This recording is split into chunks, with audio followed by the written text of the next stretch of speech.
Hi everyone, my name is Eric Solomon, and I'm going to be covering the races all summer long at beautiful Monmouth Park in Oceanport, New Jersey. It's one of my favorite places in the world. If you have not been, you definitely need to get yourself there sooner than later. Opening day is Friday, May 28th, and they're going to run a 6-race card with the first post at 5 o'clock Eastern Time. We're going to spend some time looking at the Pick-5 tonight, and the Pick-5 on Friday night starts in race 2. I looked at 3 horses as potential singles in this sequence, and the one I really felt the strongest about was Speechin' and Teachin', the one horse in race number 6. This one's coming in from Pimlico off of a couple strong efforts, definitely trending in the right direction. Fits really well with this field from both a class and a pace standpoint. I don't see anybody going with him early as long as he gets away clean. It looks like the track could certainly be wet, so if he gets a loose lead in the slop, facing some horses that are not proven at 2 turns, I think that just adds up to a pretty easy win for that one. A couple other horses on the card I was looking at. Race 2, Firenze Freedom was the big favorite in that race, and Firenze Freedom from the same owner and trainer as multiple graded stakes winner Firenze Fire. This New York bred definitely is the class of the field. Older horse taking on some 3-year-old fillies here. I do think there is some upside to a couple of those 3-year-old fillies, though. Miss Marley getting 2 turns for the first time. Pedigree says that should be a go. Also, West Side Girl certainly live in that spot. Race 3, Jersey Jewel could very well be loose on the lead. Another horse loose on the lead in the slop. But she has been away since August. Kent Sweezy does a good job getting horses ready off the layoff. I think Your Pal, who's the 7, also Alta Velocita, number 8, certainly has a shot in there. I'm going to put both of them on the ticket. I think the hardest race in the sequence to figure out is race 4. And this is a $5,000 claimer.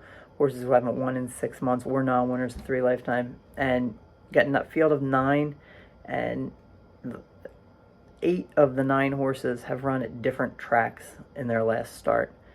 The most logical horse is the 1 horse Kosciuszko, coming on from the Naira circuit. Looks like running consistent races, but looks like it's in need of class relief. Not going to get any easy races in those claiming races at Belmont, especially this time of year. Makes sense that he comes to Monmouth Park, finds this level, I think gets class relief. The longest shot in the sequence that I'm using, number 8, Sparty. To me, it's the most intriguing horse, the price horse in the sequence. 12-1, and you're gonna have to forgive his current form because it's not good. It's been beaten double digits in the last 3 starts. However, second race off the layoff, and you look back at those previous races at Laurel, and he's been very tough. He's dropping to the lowest level yet in his career. Certainly has a shot here at a big number. I think the other horse you got to think about is Successful Zip.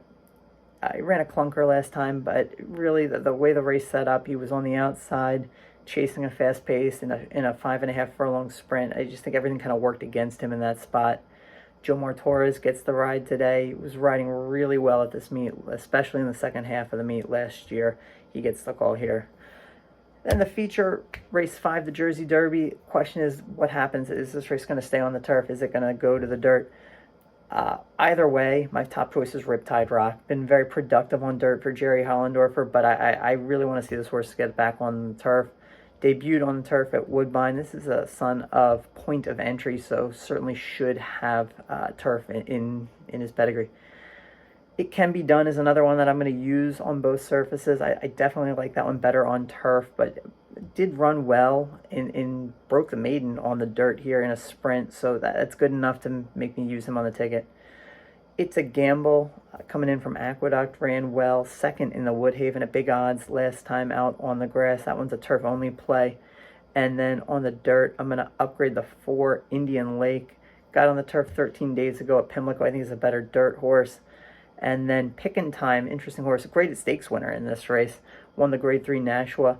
I'm not 100% sold that this horse wants 2 turns, but look at that class. I think you have to consider keep him on the ticket. So if it's on the turf, the play is going to be $40.50. If the race goes to the dirt, this race goes to the turf, the ticket's going to cost $54. I hope to get the meet started off with a bang, and hopefully we can get home some winners all meet long in New Jersey. Thank you and good luck.